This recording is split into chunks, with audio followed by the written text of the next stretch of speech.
Bismillahirrahmanirrahim. Assalamualaikum warahmatullahi wabarakatuh. Perkenalkan, nama saya Cynthia Dewi dari D3 Kebidanan tingkat 3. Nama saya ada di Jalan Bayangkara Gang Isne nomor 14, Kota Sukabumi. Di sini pun ada beberapa hobi saya, yaitu seperti shopping, lalu traveling. Saya juga menyenangi menggambar dan melukis. Sebelumnya di sini saya akan menjelaskan sedikit mengenai EYD, ejaan yang disempurnakan. Dan di sini pun saya akan menjelaskan tentang pengertian ejaan, penggunaan huruf kapital, penggunaan huruf miring, dan yang terakhir yaitu ragam tanda baca. Pengertian ejaan adalah penggambaran bunyi bahasa dengan kaidah tulisan yang distandarisasikan dan memiliki makna. Lalu aspeknya dibagi menjadi beberapa aspek. Aspek yang pertama adalah aspek fonologis, yaitu penggambaran fonem dengan huruf dan abjad. Lalu yang kedua adalah aspek morfologis, yaitu penggambaran satuan-satuan morfemis. Dan yang ketiga yaitu ada aspek sintaksis, yaitu penanda ujaran berupa tanda baca. Nah, di sini yang kedua saya akan menjelaskan mengenai penggunaan huruf kapital. Yang pertama yaitu digunakannya sebagai huruf pertama awal kalimat, seperti contohnya apa, di mana gitu. Dan yang kedua contohnya dia membaca buku.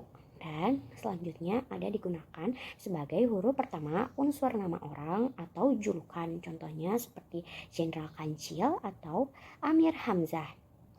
Lalu selanjutnya catatannya tidak dipakai sebagai huruf pertama nama orang yang merupakan nama jenis atau satuan ukuran dan yang bermakna bin atau kata tugas. Awal kalimat dalam petikan langsung, contohnya seperti adik bertanya, kapan kita pulang?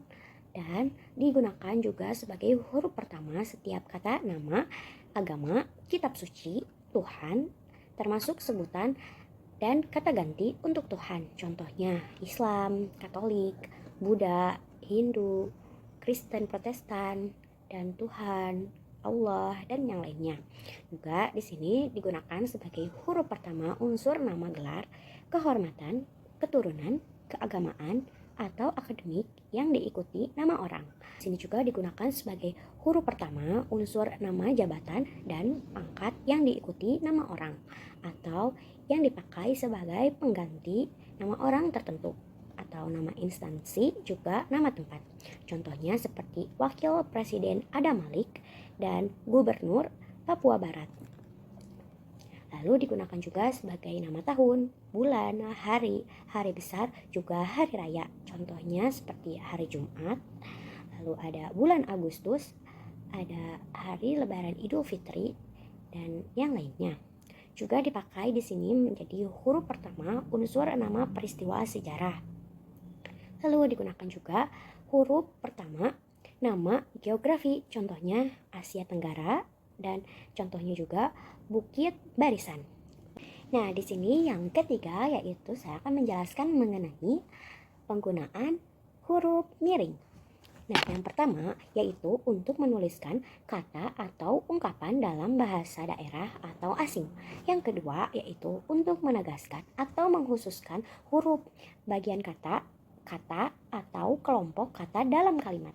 Dan yang ketiga yaitu untuk menuliskan judul buku, nama majalah, atau nama surat kabar yang dikutip dalam tulisan, termasuk dalam daftar pustaka.